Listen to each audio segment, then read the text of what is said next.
And so would people start to evolve to more than Tai Chi and start to ask sort of interaction type questions?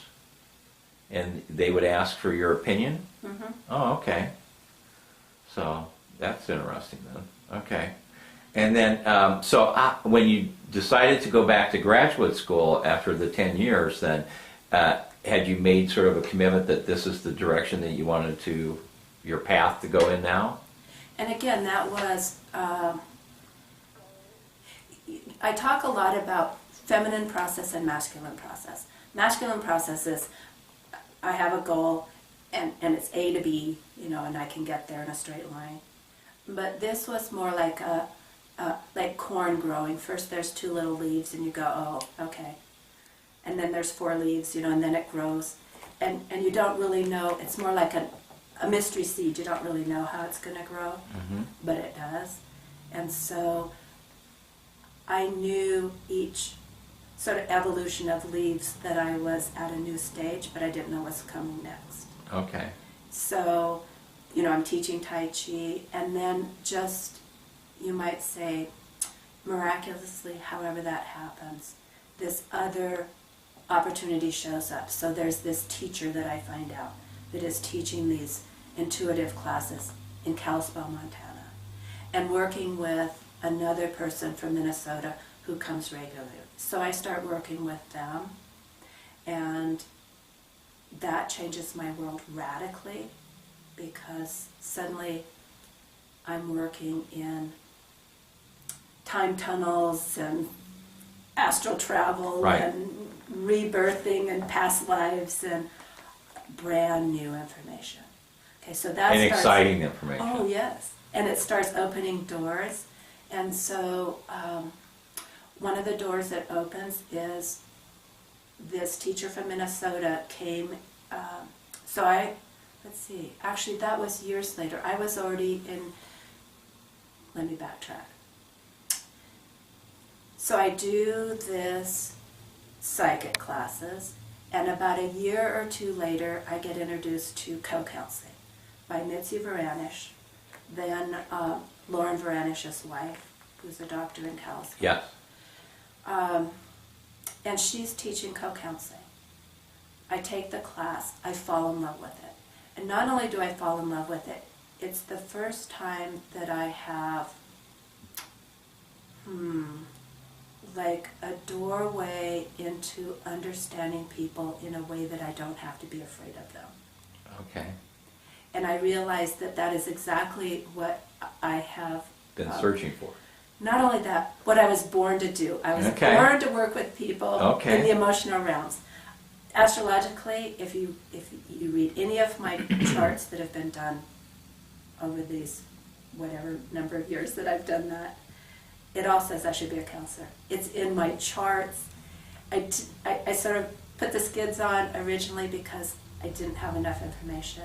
But once I had this breakthrough where I understood how people were, that they were similar to me on the internal, because I would have my own internal experience, but I'd see people's social facades, and it didn't match what I read from them, and that was scary to me. But this co-counseling gave me a way to understand that they understood and could get to their interior world. So is co-counseling a way to bring people into your realm so they're able to accept where they are and then to build on that? You know what it was an international movement where you would learn from some classes about how to sit and listen to another person. Mm-hmm. And so, say you and I took some classes, and then we would say, let's do a session. We'd get together for 2 hours. 1 hour you'd be the counselor and I'd be the client, and then we would switch roles. Mm-hmm. So we would deeply, actively listen to whoever was its turn to be the client. Right. And then you'd just take a couple-minute break and you'd switch roles. So there wasn't the hierarchy of, a professional to someone who's paying. It's just 2 human beings working to help each other free themselves from the kind of binding we get into. Right. And it was fabulous. We had probably I bet we had 500 people that had been trained in the Valley to do that. Probably 200 that were active when the whole community like blew apart in about 1992, 93. No, probably blew apart before then because it was the blowing apart. Probably like 1999 it blew apart, and then I went to graduate school. Okay, so where did you go to graduate school for this? I went to Seattle. Okay, so you went to a school in Seattle to do this and to get more advanced training in how to do the co-counseling? No, I kept connected to co-counseling for a long time, but this was a graduate school that was a very unusual place. Okay. Because for me, part of what happened is, so this whole community blows apart, and I'm trying to sort of put a time frame to this. I don't always do time really well. Because my son was born in 1997. And so I'm teaching, I'm sort of not teaching then. I'm letting other people teach, and I'm the area coordinator for this area in co-counseling. And so when the community like blows apart and I want to go to graduate school, I say, how am I going to go to graduate school when I have like a 2 or 3 year old child? Right. And there's nothing in my area, and I have this little farm, and so I start making a list. It's sort of the impossible list. This is what I need in a graduate school.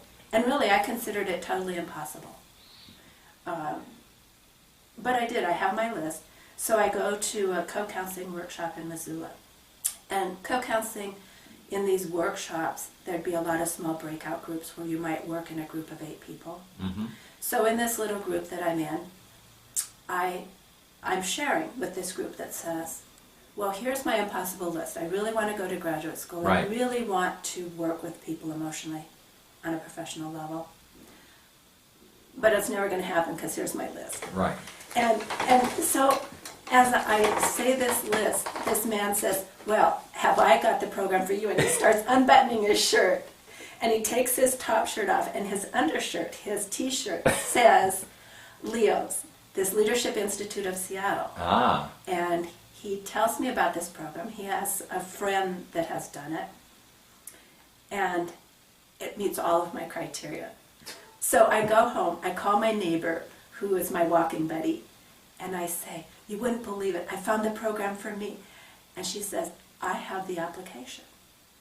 And I said, well, why do you have the application? She hadn't even gone to her bachelor's program, and she has a master's level application. Oh my gosh. From Leo's? Yes. And it turned out that Andy Hudak had given it to her, and he was friends with these people in Missoula. So within 24 hours of having this information, I have the application. So I call. Well, they were already full that year, so it took me a full year, which was great because I started when my son was 4, and then he was able to go to Montessori. Right. He would have been a little young if we'd started at 3. Yes. And this was a program where I only had to go like 6 days every 5 or 6 weeks. Okay, so you could basically do your structure, you could be here and then go there for 6 days of structure. Right. Okay. And I only had to go like 7 times a year. Okay. And in 2 years I had my master's. I think I heard of another school sort of set up like that. So I understand what you're talking about. It was fabulous. Okay. Not only that, it was experiential. It was competency-based. You didn't get out of there unless you could do the work. You couldn't just think it. You had to actually be able to do it. Mm-hmm. And you didn't sit in a classroom and take any notes. They would create these designs, you know, like to learn conflict. Right. They'd put you in this huge design, 200 people, and they'd create a little scenario. And you would drop into that and then act out your conflict styles and then have to debrief it. Like, okay, so what did you do that didn't work? And you'd get graded on, you had to participate. It's almost like you're in a fishbowl and the faculty is watching you to see what you do. Right. It was fabulous. Wow. It was transformational. So you did, how long did you do the schooling then? 2 years. 2 years over that period of time? Mm-hmm. Okay. And so when you basically were raising your son and doing the farm and helping Robert and life, mm-hmm. You were going to school, and then when you finished that, what was your goal at the time you finished? Oh, I knew I would go into private practice. So some kind of a private practice. Mm-hmm. Okay. And so then as you went into private practice, and you already had this community that blew apart, theoretically. Right. So were a number of them supportive of what you were doing then? Actually, I'm still seeing some of those people professionally. I've seen them for 35 years. They're like the best friends. Yeah. Well, but I'm seeing them in my clinical practice. Okay, professionally then. As clients. Yeah. That was great work. The co-counseling was great work, but there's also no substitute for a real trained guide when you get into this really deep realm. Dark. Yes. Realm. That we all have. Yes, we all have it.